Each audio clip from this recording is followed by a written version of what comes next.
Hello friends, welcome to rise to R.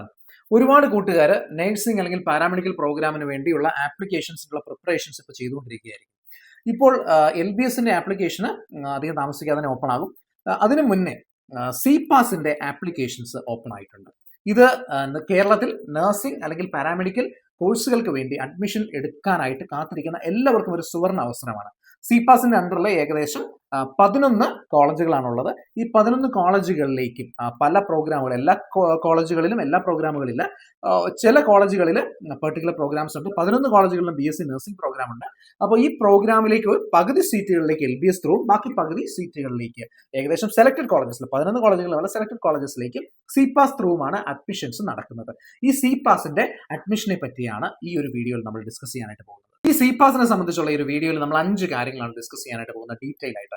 ഒന്നാമത്, CPASന് ഏതൊക്കെ കോഴ്സുകളാണുള്ളത്, ഈ കോഴ്സുകൾ ഏതൊക്കെ കോളേജുകളിലാണുള്ളത്, ഇതിൽ LBSന് എത്ര സീറ്റ് ഉണ്ട്, CPASന് എത്ര സീറ്റ്സ് ആണുള്ളത്, ഇനി അതുപോലെ തന്നെ എത്ര ഫീസിലാണ് ഈ ഒരു ഓരോ കോഴ്സുകളും കണ്ടക്ട് ചെയ്യപ്പെടുന്നത്. ഇതാണ് ആദ്യമേ നമ്മൾ ഡിസ്കസ് ചെയ്യാനായിട്ട് പോകുന്നത്. രണ്ടാമത് നമ്മൾ കാണാനായിട്ട് പോകുന്നത് ഈ ഓരോ കോഴ്സിലേക്കുമുള്ള എലിജിബിലിറ്റി എത്രയാണ്, ഓരോ കാറ്റഗറിക്കുമുള്ള ആപ്ലിക്കേഷൻ ഫീ എത്രയാണ്. മൂന്നാമത് നമ്മൾ കാണാനായിട്ട് പോകുന്നത് റിസർവേഷൻസിനെ പറ്റിയാണ്. ഈ CPAS അഡ്മിഷൻസിൽ ഏറ്റവും സ്പെസിഫിക് ആയിട്ടുള്ള ഒരു പ്രധാന കാര്യം റിസർവേഷൻസ് ആണ്. ഒരുപാട് റിസർവേഷൻസ് ഈ CPAS ത്രൂ ഉള്ള അഡ്മിഷൻ സൈക്കിളിലുണ്ട്. അപ്പോൾ റിസർവേഷൻസിനെ പറ്റിയും അതിന്റെ ഡോക്യുമെന്റേഷൻ റിക്വയർമെന്റ്സിനെ പറ്റി നമ്മൾ ഡീറ്റെയിൽ ആയിട്ട് അറിഞ്ഞിരിക്കണം. നാലാമതായിട്ട് കാണാനായിട്ട് പോകുന്നത് NRI കോട്ടയെ പറ്റിയാണ്. NRI കോട്ടയ്ക്ക് സ്പെസിഫിക് ആയിട്ട് CPASന് എന്തൊക്കെ കാര്യങ്ങളാണ് വേണ്ടത്, അത് എങ്ങനെ നമുക്ക് ബെനിഫിഷ്യൽ ആയിട്ട് സീറ്റ് ഉറപ്പിക്കാനായിട്ട് പറ്റും തുടങ്ങിയ കാര്യങ്ങൾ മനസ്സിലാക്കണം.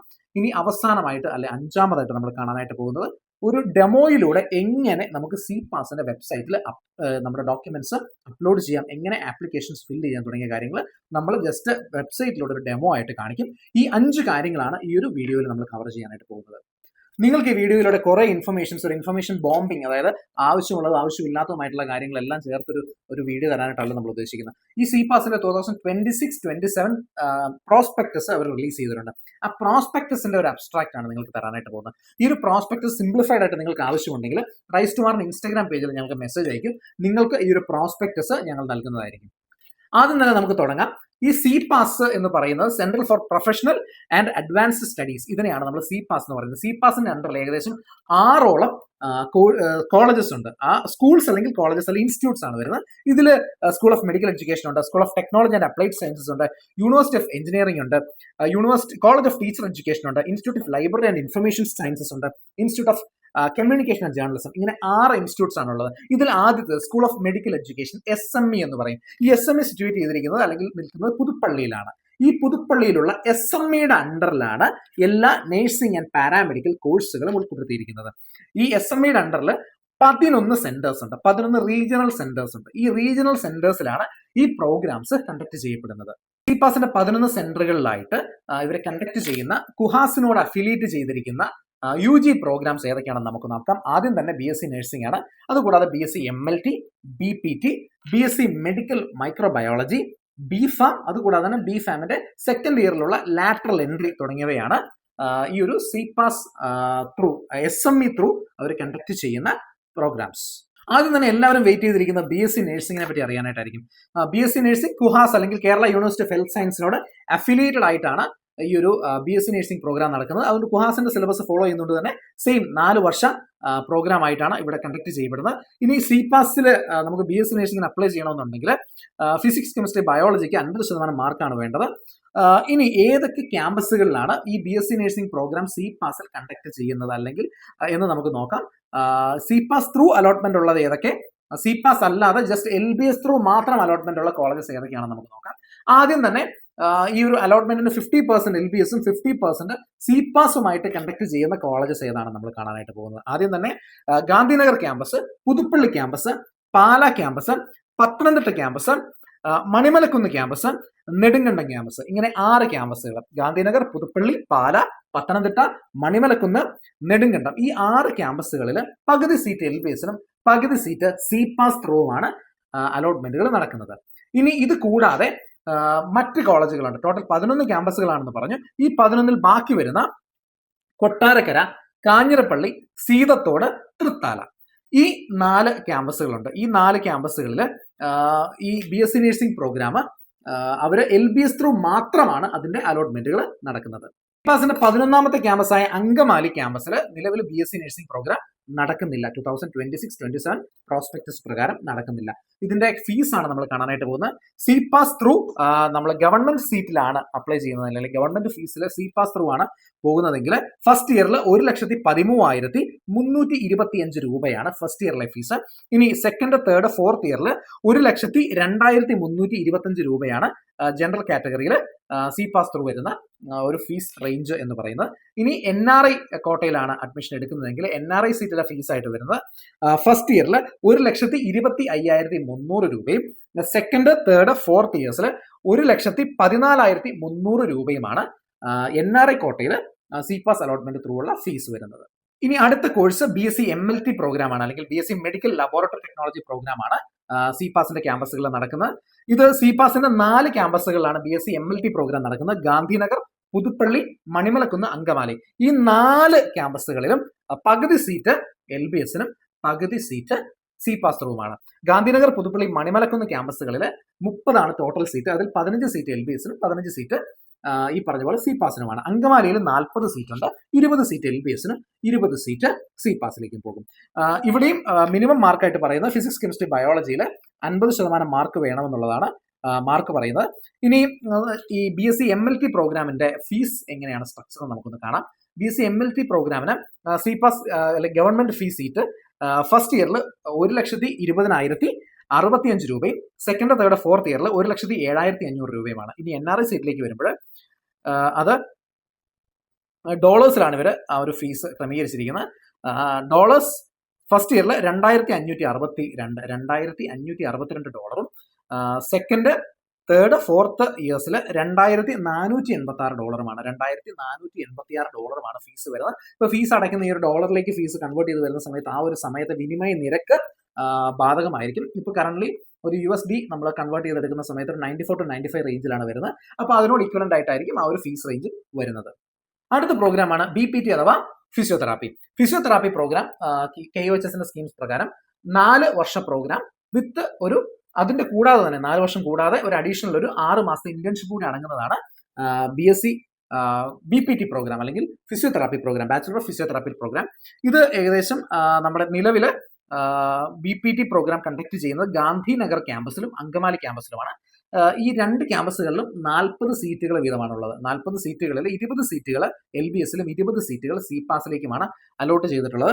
ഇനി ഫീസിലേക്ക് വന്നു കഴിഞ്ഞാൽ BPT പ്രോഗ്രാമിന് നമ്മുടെ ഒരു ഗവൺമെന്റ് സീറ്റ് അല്ലെങ്കിൽ സി പാസ് ത്രൂ ഉള്ള അലോട്ട്മെന്റ് ജനറൽ ഫീസ് റേഞ്ച് വരുന്നത് 1,07,515 രൂപയും ഫസ്റ്റ് ഇയറിൽ, സെക്കൻഡ് ഇയറിൽ 1,03,150, തേർഡ് ഇയറിൽ BPTക്ക് 1,08,150, ഫോർത്ത് ഇയറിൽ 1,10,150 രൂപയുമാണ്. ഈ ഒരു ഫീസ് റേഞ്ച് ഓരോ വർഷവും മാറുന്നതായിട്ടാണ് ഈ ഒരു BPT പ്രോഗ്രാമിന്റെ ഇതിൽ നമ്മൾ കാണുന്നത്. ഇനി NRI കോട്ടയിലേക്ക് വന്നു കഴിയുമ്പോഴേക്കും ഫസ്റ്റ് ഇയറിൽ 2,143 ഡോളറാണ് അതിന്റെ ഫസ്റ്റ് ഇയറിൽ വരുന്നത്. സെക്കൻഡ് ഇയറിൽ 2,155, തേർഡ് ഇയറിൽ 2,245, ഫോർത്ത് ഇയറിൽ 2,345 ഡോളർ വീതമാണ് ഈ ഒരു ഫീസ് റേഞ്ച് വരുന്നത്. ഇതെല്ലാം ഡീറ്റെയിൽ ആയിട്ട് നമുക്ക് മെസ്സേജ് അയച്ചാൽ നമ്മൾ കൺവേ ചെയ്യുന്നതായിരിക്കും. അടുത്ത കോഴ്സ് നമ്മൾ കാണാനായിട്ട് പോകുന്ന BSc മെഡിക്കൽ മൈക്രോബയോളജി പ്രോഗ്രാമാണ്. ഈ ഒരു 4 വർഷ പ്രോഗ്രാം ആയിട്ടാണ് BSc medical microbiology program conduct ചെയ്യുന്നത്. ഈ ഒരു SMAയുടെ അണ്ടറിൽ ഒരുപാട് കോളേജസ് ഉണ്ടെങ്കിൽ തന്നെയും ഗാന്ധിനഗർ ക്യാമ്പസിൽ മാത്രമാണ് നിലവിൽ ഈ ഒരു BSc medical microbiology program conduct ചെയ്യുന്നത്. ഈ ഗാന്ധിനഗറിൽ ക്യാമ്പസിൽ കണ്ടക്ട് ചെയ്യുന്ന ഈ ഒരു പ്രോഗ്രാമിന് ടോട്ടൽ 45 സീറ്റാണുള്ളത്. അതിൽ LBS ത്രൂ 23 സീറ്റും സി പാസ് ത്രൂ 22 സീറ്റുമാണ് അവർ കണ്ടക്ട് ചെയ്യുന്നത്. നമുക്ക് ഫീസിലേക്ക് വന്നു കഴിഞ്ഞാൽ ടോട്ടൽ 76,265 രൂപയാണ് ഫസ്റ്റ് ഇയറിൽ വരുന്നത്.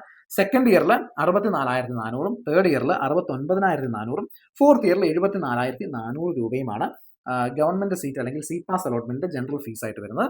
ഇനി ഇത് ഡോളേഴ്സിലേക്ക് വന്നു കഴിയുമ്പോൾ NRI കോട്ടയിലേക്ക് വന്നു കഴിയുമ്പോൾ ഫസ്റ്റ് ഇയറിൽ 1,601 ഡോളറും സെക്കൻഡ് ഇയറിൽ 1,495 ഡോളേഴ്സും തേർഡ് ഇയേഴ്സിൽ 1,605 ഡോളേഴ്സും ഫോർത്ത് ഇയറിൽ 1,715 ഡോളേഴ്സുമാണ് ഈ ഒരു NRI കോട്ടയിൽ BSc മെഡിക്കൽ മൈക്രോബയോളജിയുടെ ഫീസ് ആയിട്ട് വരുന്നത്. അടുത്ത പ്രോഗ്രാം നമ്മൾ കാണാനായിട്ട് പോകുന്ന BPharm പ്രോഗ്രാമാണ്. BPharm പ്രോഗ്രാം 2 ക്യാമ്പസുകളാണ്, ചെറുവാണ്ടൂർ ക്യാമ്പസിലും പുതുപ്പള്ളി ക്യാമ്പസിലുമാണ് ഈ ഒരു BPharm പ്രോഗ്രാം കണ്ടക്ട് ചെയ്യുന്നത്. 2 ക്യാമ്പസുകളിലും 60 സീറ്റാണ് ടോട്ടൽ ആയിട്ടുള്ളത്. 60 വെച്ച് ചെറുവാണ്ടൂരും പുതുപ്പള്ളിയിലും. ഇതിൽ LBSൽ 30 സീറ്റും സി പാസിൽ 30 സീറ്റുമാണ് വരുന്നത്. ഇനി C pass through B farm പഠിക്കാനായിട്ട് വലിയ ഫീസ് ഇല്ല എന്നുള്ളതാണ് ഏറ്റവും വലിയ അഡ്വാൻറ്റേജ്. ബി ഫാം പഠിക്കാനായിട്ട് 39,565 രൂപ മാത്രമാണ് ഫസ്റ്റ് ഇയറിൽ ഫീസ് വരുന്നത്. സെക്കൻഡ് ഇയറിലേക്ക് വരുമ്പോൾ 25,550. തേർഡ് ഇയറിൽ സെയിം തന്നെയാണ് 25,550. ഇനി ഫോർത്ത് ഇയറിലേക്ക് വരുമ്പോഴത്തേക്കും അത് 36,550 രൂപയാണ് സി പാസ് ത്രൂ പഠിക്കുന്നതിനുള്ള ബി ഫാമിൻ്റെ ഫീസ്. ഞാൻ ഈ പറഞ്ഞിരിക്കുന്ന ഫീസ് റേഞ്ച് എല്ലാം സി പാസ് അല്ലെ ഗവൺമെന്റ് ഫീസിന്റെ ജനറൽ കാറ്റഗറിക്കുള്ള ഒരു ഫീസ് റേഞ്ചാണ്. ഇപ്പോൾ ഏതെങ്കിലും അതിനകത്തുള്ള ഈ ഗ്രാൻഡുകൾ അവൈലബിൾ ആണ്. ഇപ്പോൾ SC ST അല്ലെങ്കിൽ ഫിഷർമെൻ കാറ്റഗറി അല്ലെ OEC കാറ്റഗറിക്കൊക്കെ ഒരു ഫീ ഗ്രാൻഡുകൾ അവൈലബിൾ ആണ്. ഈ ഗ്രാൻഡായിട്ട് കിട്ടും. അപ്പോൾ ആ ഒരു ഗ്രാൻഡ് കിട്ടുന്നവർക്ക് ഈ പറഞ്ഞ ഫീസ് ഒന്നുമില്ല. അവർക്ക് ഫസ്റ്റ് ഇയറിൽ കൂടിപ്പോയാൽ ഒരു 10,000-നും 15,000-നും ഇടയിൽ ഒരു അഡ്മിഷൻ ഫീസ് ഉണ്ടാവും. അല്ലാതെ ഒരു സെക്കൻഡ് തേർഡ് ഫോർത്ത് ഇയേഴ്സിൽ അവർക്ക് ഫീസ് ഒന്നും ഉണ്ടായിരിക്കുന്നതല്ല. അതെല്ലാം ഈ ഗ്രാൻഡ് ത്രൂ കവർ ചെയ്ത് പോകുന്ന പോലെയാണ് ഈ സി പാസിന്റെ ഈ ഒരു അഡ്മിഷൻ പ്രോസസ്സ് ക്രമീകരിച്ചിരിക്കുന്നത്. ഇനി അടുത്തതായിട്ട് നമ്മൾ കാണാനായിട്ട് പോകുന്നത് എലിജിബിലിറ്റിയാണ്. എലിജിബിലിറ്റി ഇതിന്റെ ആപ്ലിക്കേഷൻ ഫീസിനെ പറ്റിയുമാണ്. ഇതിന് എലിജിബിലിറ്റി ആയിട്ട് പറയുന്നത് ഫിസിക്സ്, കെമിസ്ട്രി, ബയോളജിക്ക് 50% മാർക്കാണ് അവർ എലിജിബിലിറ്റി ആയിട്ട് പറയുന്നത്. പക്ഷേ ഇതിന്റെ ആപ്ലിക്കേഷൻ റാങ്ക് ലിസ്റ്റ് വരുന്ന സമയത്ത് അവർ +1, +2 മാർക്കുകൾ ഫിസിക്സ്, കെമിസ്ട്രി, ബയോളജി മാർക്കുകൾ പരിഗണിച്ചായിരിക്കും റാങ്ക് ലിസ്റ്റ് ഉണ്ടാക്കുക. +1ലെയും +2ലെയും കൂടെ മാർക്ക് കൂട്ടുമ്പോൾ 200-ലാണ് ഫിസിക്സിന്റെ മാർക്ക് വരുന്നത്, 200-ലാണ് കെമിസ്ട്രിയുടെ മാർക്ക് വരുന്നത്, 200-ലാണ് ബയോളജിയുടെ മാർക്ക് വരുന്നത്. അങ്ങനെ ടോട്ടൽ 200 + 200 + 200 600-ലാണ് +1, +2ലെ ഫിസിക്സ്, കെമിസ്ട്രി, ബയോളജിയുടെ ടോട്ടൽ. ഈ ഒരു ടോട്ടലിനെ ബേസ് ചെയ്ത് റാങ്ക് ലിസ്റ്റ് ക്രിയേറ്റ് ചെയ്തിട്ടാണ് സി പാസിന്റെ അലോട്ട്മെന്റുകൾ കാര്യങ്ങൾ നടക്കുന്നത്. സി പാസിൽ അപ്ലൈ ചെയ്യുന്നതിന് ആപ്ലിക്കേഷൻ ഫീസ് എത്രയാണെന്ന് നമുക്ക് നോക്കാം. ജനറൽ കാറ്റഗറിക്ക്, OBC കാറ്റഗറിക്ക്, EWS കാറ്റഗറിക്ക് എല്ലാം 800 രൂപയാണ് ആപ്ലിക്കേഷൻ ഫീ വരുന്നത്. ഇപ്പോൾ SC ST കാറ്റഗറി ആണെന്നിരിക്കട്ടെ 400 രൂപ മാത്രമാണ് ആപ്ലിക്കേഷൻ ഫീ വരുന്നത്. പക്ഷേ ഇതൊരു NRI കോട്ടയാകുകയാണെങ്കിൽ NRI കോട്ടയ്ക്ക് ആപ്ലിക്കേഷൻ ഫീ വരുന്നത് 2,500 രൂപയാണ്. അപ്പോൾ ആ ഒരു ആപ്ലിക്കേഷൻ ഫീയിലെ വേരിയേഷൻസും കാര്യങ്ങളും മനസ്സിലാക്കുക, എന്നിട്ട് വേണം അപ്ലൈ ചെയ്യാനായിട്ട്. മൂന്നാമതായിട്ട് നമ്മൾ കാണാനായിട്ട് പോകുന്ന റിസർവേഷൻസിനെ പറ്റിയാണ്. ഒരുപാട് റിസർവേഷൻസ് ഈ ഒരു സി പാസ് ത്രൂ ഉള്ള അലോട്ട്മെന്റുകളിൽ ലഭ്യമാക്കിയിട്ടുണ്ട്. സി പാസ് ത്രൂ പ്രധാനമായിട്ടും ഏതൊക്കെ ടൈപ്പ് ഓഫ് റിസർവേഷൻസ് ആണ് ഉള്ളത് നമുക്കൊന്ന് കാണാം.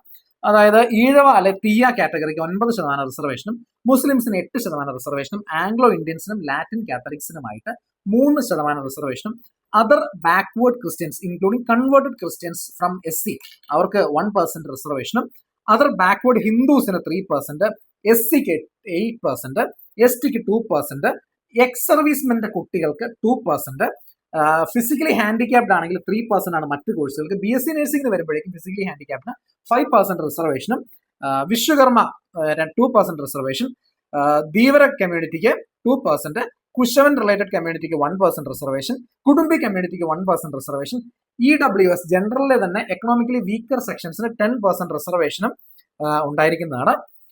പിന്നെ അതുകൂടാതെ തന്നെ NCC NSS വെയിറ്റേജ് കുട്ടികൾക്ക് ഗവൺമെന്റ് നോംസ് പ്രകാരം അതിലും നൽകുന്നതാണ്. അങ്ങനെ റിസർവേഷൻസിന് ഒരുപാട് ഇമ്പോർട്ടൻസ് നൽകിക്കൊണ്ടാണ് ഈ ഒരു സി പാസിന്റെ അലോട്ട്മെന്റ് ആപ്ലിക്കേഷൻ പ്രോസസ്സുകൾ കണ്ടക്ട് ചെയ്യുന്നത്. റിസർവേഷൻസിനെ പറ്റി പറയുമ്പോൾ റിസർവേഷൻസ് ആണ് ഈ ഒരു ഞാൻ പറഞ്ഞതുപോലെ ഇതിലെ ഈ ഒരു സി പാസ് അഡ്മിഷനിലെ ഏറ്റവും പ്രധാനപ്പെട്ട ഒരു ക്രൈറ്റീരിയ. കേരളം ബേസ്ഡ് ആയിട്ടുള്ള കുട്ടികൾക്ക് മാത്രമാണ് റിസർവേഷൻ അർഹത ഉണ്ടായിരിക്കുക. ഇനി ഏതൊക്കെ ടൈപ്പ് ഓഫ് റിസർവേഷൻസ് അല്ലെങ്കിൽ റിസർവേഷൻസിന് വേണ്ട ഡോക്യുമെന്റ്സ് ഏതൊക്കെയാണെന്ന് നമുക്ക് നോക്കാം. ഇപ്പോൾ ഒരു SC ST കാറ്റഗറിയാണ് നോക്കുന്നതെങ്കിൽ അവരുടെ കാസ്റ്റ് കമ്മ്യൂണിറ്റി സർട്ടിഫിക്കറ്റ് ഒരു തഹസിൽദാറുടെ കയ്യിൽ നിന്ന് അവർ കളക്ട് ചെയ്യേണ്ടതാണ്. അത് ഈ ഒരു ആപ്ലിക്കേഷൻ സമയത്ത് സബ്മിറ്റ് ചെയ്യേണ്ടതാണ്. ഇനി SC ST കോട്ട കൂടാതെ തന്നെ നമുക്ക് OEC കാറ്റഗറി ഉണ്ട്, അതർ എലിജിബിൾ കാൻഡിഡേറ്റ്സ്. അപ്പോൾ ആ അതർ എലിജിബിൾ കാൻഡിഡേറ്റ്സിന് ആ ഒരു പെർട്ടിക്കുലർ എലിജിബിലിറ്റി പ്രൂവ് ചെയ്യുന്ന സർട്ടിഫിക്കറ്റ്സ് അതായത് വില്ലേജ് ഓഫീസറുടെ കയ്യിൽ നിന്നോ അതായത് ബോഡീസിന്റെ കയ്യിൽ നിന്നോ ലഭിക്കേണ്ടതാണ്. ഇനി ഹാൻഡിക്യാപ്ഡ് ആണ് അല്ലെങ്കിൽ ഡിഫറൻ്റ്ലി ഏബിൾഡ് ആണ് അവർക്കുള്ള ഒരു സർട്ടിഫിക്കറ്റ് ഡിസ്ട്രിക്ട് അതോറിറ്റിയുടെ കയ്യിൽ നിന്ന് ഇത് സർട്ടിഫിക്കറ്റ്സ് കളക്ട് ചെയ്ത് ആ സർട്ടിഫിക്കറ്റ്സും അപ്ലോഡ് ചെയ്യേണ്ടതാണ്. ഈ SME പ്രധാനമായിട്ടും കോട്ടയം ബേസ് ചെയ്ത് പ്രവർത്തിക്കുന്ന അല്ലെങ്കിൽ കോട്ടയം ബേസ് ആയിട്ട് പ്രവർത്തിക്കുന്ന ഒരു ഇൻസ്റ്റിറ്റ്യൂഷനാണ്. അതിന്റെ സെന്റേഴ്സ് ഈ കൊട്ടാരക്കരയും അങ്കമാലിയും തൃത്താലയും ഒക്കെ ഉണ്ടെങ്കിൽ തന്നെ മെയിൻ ഇൻസ്റ്റിറ്റ്യൂഷൻസ് എല്ലാം കോട്ടയം ജില്ലയ്ക്കുള്ളിലാണ് വരുന്നത്. അപ്പോൾ ശരിക്കും പറഞ്ഞാൽ ഇതിന്റെ പല സെന്റേഴ്സിലും ഈ റീജിയണൽ റിസർവേഷൻ എന്ന് പറഞ്ഞൊരു ക്രൈറ്റീരിയ ഉണ്ട്. 10% സീറ്റുകൾ ഈ ഒരു സി പാസ് അലോട്ട്മെന്റ് സീറ്റുകൾ ചില ഇൻസ്റ്റിറ്റ്യൂഷൻസിൽ സി പാസിന്റെ 10% സീറ്റുകൾ ഇപ്പം പുതുപ്പള്ളി സെന്ററിന്റെ കാര്യം എടുക്കാം. പുതുപ്പള്ളി സെന്ററിലെ 10% സീറ്റുകൾ അയർക്കുന്നം, അകലക്കുന്നം, മണർകാട്, കൂരോപ്പട, മീനടം, പള്ളിക്കത്തോട്, പാമ്പാടി, പനച്ചിക്കാട്, വാകത്താനം, വിജയപുരം, പുതുപ്പള്ളി എന്നീ ഗ്രാമപഞ്ചായത്തുകളിൽ നിന്ന് വരുന്ന കുട്ടികൾക്ക് വേണ്ടി 10% സീറ്റ് അവർ റിസർവ് ചെയ്തിട്ടുണ്ട്.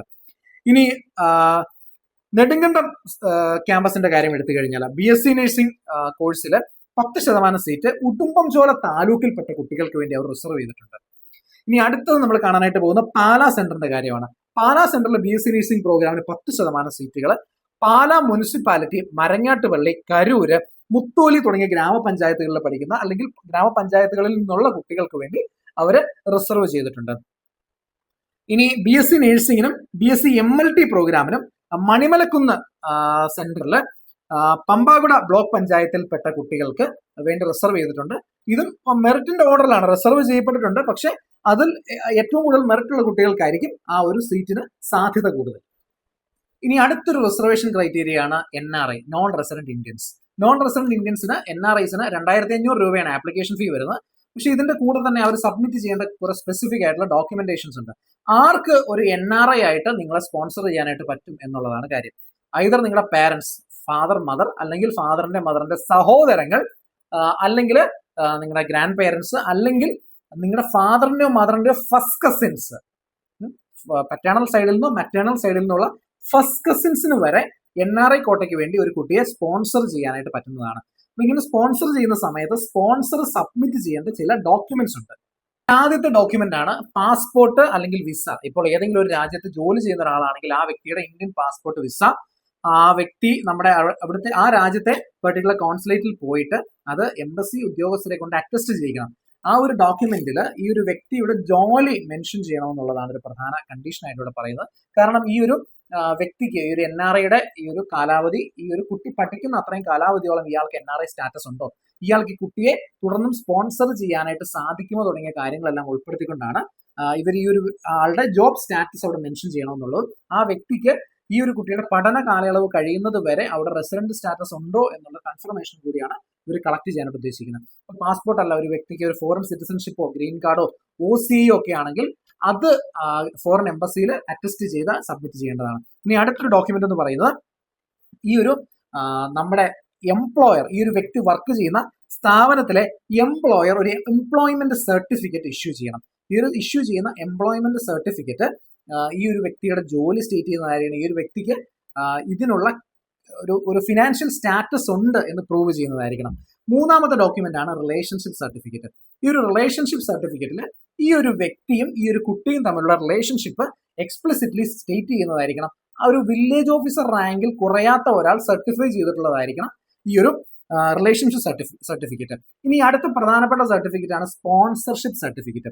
ഈ ഒരു സ്പോൺസർഷിപ്പ് സർട്ടിഫിക്കറ്റ് ഇപ്പോൾ ഒരു സ്പോൺസർ നിലവിൽ ഇന്ത്യയിലുള്ള ആളാണെങ്കിൽ ഒരു 200 രൂപയുടെ മുദ്രപത്രത്തിൽ ഈ ഒരു സ്പോൺസർഷിപ്പ് ഡീറ്റെയിൽസ് എഴുതി ഒരു നോട്ടറിയെ കൊണ്ട് നോട്ടറൈസ് ചെയ്യിക്കണം. ഈ ഒരു വ്യക്തി ഇന്ത്യയിലില്ല, നിലവിൽ വിദേശത്താണെങ്കിൽ ആ ഒരു വൈറ്റ് പേപ്പറിൽ, മുദ്രപത്രത്തിന്റെ ആവശ്യമില്ല, വൈറ്റ് പേപ്പറിൽ ഈ ഒരു സ്പോൺസർഷിപ്പ് ഡോക്യുമെന്റ്സ് ഫില്ല് ചെയ്ത് അത് ആ ഒരു സ്ഥലത്തെ എംബസി കോൺസുലേറ്റ് ഓഫീസറെ കൊണ്ട് അറ്റസ്റ്റ് ചെയ്യിച്ചിട്ട് വേണം ഇത് സബ്മിറ്റ് ചെയ്യാനായിട്ട്. ഇത്രയും ഡോക്യുമെന്റ്സ് സബ്മിറ്റ് ചെയ്തെങ്കിൽ മാത്രമാണ് NRI കോട്ടയിലേക്ക് നമുക്ക് അഡ്മിഷൻസ് എടുക്കാനായിട്ട് സാധിക്കുക. ഈ NRIയുടെ കംപ്ലീറ്റ് ഡോക്യുമെന്റ്സ് ഈ ആപ്ലിക്കേഷൻ സമയത്തും അത് കൂടാതെ തന്നെ ലേറ്റർ മറ്റൊരു സ്റ്റേജിലും ഇവർ വെരിഫൈ ചെയ്യുന്നതാണ്. അപ്പൊ അതുകൊണ്ട് തന്നെ പ്രോപ്പർ ഡോക്യുമെന്റേഷൻസ് ഇനീഷ്യൽ സ്റ്റേജസിൽ തന്നെ ചെയ്യാനായിട്ടും അതിന്റെ ഡോക്യുമെന്റേഷൻസ് കമ്പൈൽ ചെയ്യാനായിട്ട് പ്രത്യേകം ശ്രദ്ധിക്കുക. CPASന്റെ വെബ്സൈറ്റ് ഏതാണ്, CPASന്റെ വെബ്സൈറ്റിലേക്ക് എങ്ങനെയാണ് എൻ്റർ ചെയ്യുന്നത് തുടങ്ങിയതല്ല ഞാൻ വളരെ ജസ്റ്റ് ഒരു ബേസിക് ഡെമോയിലൂടെ കാണിക്കാം. ഈ ബേസിക് ഡെമോയിലൂടെ നമ്മൾ അക്കൗണ്ട് ക്രിയേറ്റ് ചെയ്തതിന് ശേഷം ഇനി നമ്മൾ ചെയ്യേണ്ടത് നമ്മുടെ ബേസിക് ഇൻഫർമേഷൻസും ഡോക്യുമെന്റ്സും അതിലേക്ക് അപ്ലോഡ് ചെയ്യുക എന്നുള്ളതാണ് നമ്മൾ അടുത്തതായിട്ട് ചെയ്യേണ്ടത്. നമ്മുടെ CPASന്റെ വെബ്സൈറ്റ് വരുന്നത് ഇത് റണ്ണിങ് വെബ്സൈറ്റ് ആണ്. ഈ ഒരു വെബ്സൈറ്റ് വെച്ചിട്ടാണ് നിങ്ങൾക്ക് ഞാനൊരു ഡെമോ ചെയ്യാനായിട്ട് ഉദ്ദേശിക്കുന്നത്. ഈ ഡെമോയിൽ ഒരുപാട് കാര്യങ്ങൾ നമ്മൾ പറയാനായിട്ട് ഉദ്ദേശിക്കുന്നില്ല. ഈ വെബ്സൈറ്റിൽ എങ്ങനെ ജസ്റ്റ് ആ ഒരു ലാൻഡിംഗ് പേജിലേക്ക് എത്താം എന്ന് മാത്രമേ നമ്മൾ പറയുന്നുള്ളൂ. ഇതുണ്ട് cpas.ac.in എന്ന് പറയുന്ന ഒരു വെബ്സൈറ്റിൽ താഴേക്ക് വരുമ്പോഴേക്കും അഡ്മിഷൻ 2026 എന്ന് പറഞ്ഞ സൈഡിൽ ഒരു ഓപ്ഷൻ കണ്ടോ. ഈ ഒരു അഡ്മിഷൻ 2026 നിങ്ങൾ ക്ലിക്ക് ചെയ്യേണ്ടത്. ഈ അഡ്മിഷൻ മറ്റ് പല ഓപ്ഷൻസും ഉണ്ട്. ഈ അഡ്മിഷൻ 2026 ക്ലിക്ക് ചെയ്യുമ്പോഴേക്കും നമുക്ക് ഇങ്ങനത്തെ ലാൻഡിംഗ് പേജിലെത്തും. ഈ ലാൻഡിംഗ് പേജിൽ ഒരു ന്യൂ യൂസറായിട്ട് ID ക്രിയേറ്റ് ചെയ്യുക. ഇനി ജസ്റ്റ് ലോഗിൻ ചെയ്യുക, ഇൻഫർമേഷൻസ് സർട്ടിഫിക്കറ്റ്സും ആഡ് ചെയ്ത് കൊടുക്കുക. അപ്പോൾ കൂട്ടുകാരെ, CPAS SME ത്രൂ എങ്ങനെയാണ് നിങ്ങൾക്ക് മെഡിക്കൽ അല്ലെങ്കിൽ പാരാമെഡിക്കൽ പ്രോഗ്രാമിന് അഡ്മിഷൻ എടുക്കേണ്ടത്, അതിന്റെ അലോട്ട്മെന്റും കാര്യങ്ങളും എങ്ങനെയാണെന്നുള്ളത് കോംപ്രിഹെൻസീവ് ആയിട്ട് നമ്മളൊരു വീഡിയോയിൽ നിങ്ങൾക്ക് പറഞ്ഞു തന്നു. നിങ്ങളുടെ ഈ ഒരു അഡ്മിഷൻ ജേർണിയിൽ ഞങ്ങൾ നിങ്ങൾക്കൊപ്പമുണ്ട്. ഇപ്പോൾ CPAS ആയിക്കൊള്ളട്ടെ, പ്രൈവറ്റ് കോളേജ് മാനേജ്മെന്റ് അസോസിയേഷൻസ് ആയിക്കൊള്ളട്ടെ, LBS ആയിക്കൊള്ളട്ടെ, എല്ലാ അപ്ഡേറ്റ്സും നിങ്ങൾക്ക് ടൈംലി ഞങ്ങൾ നൽകുന്നതായിരിക്കും. നിങ്ങൾക്ക് എന്തെങ്കിലും തരത്തിലുള്ള ഇൻഫർമേഷൻസ് ആവശ്യമുണ്ടെങ്കിൽ നിങ്ങൾ ഞങ്ങൾക്ക് ഇൻസ്റ്റാഗ്രാമിൽ മെസ്സേജ് ചെയ്യുക. ഇൻസ്റ്റാഗ്രാമിൽ ഞങ്ങൾ സമയം പോലെ നിങ്ങൾക്ക് അതിനുള്ള റിപ്ലൈസും കാര്യങ്ങളും എല്ലാം നിങ്ങളെ ഗൈഡ് ചെയ്യാനായിട്ട് ശ്രമിക്കുന്നതായിരിക്കും. അപ്പോൾ കൂട്ടുകാരെ, എന്തെങ്കിലും ഉണ്ടെങ്കിൽ keep in touch and we are there in your journey towards RN. By.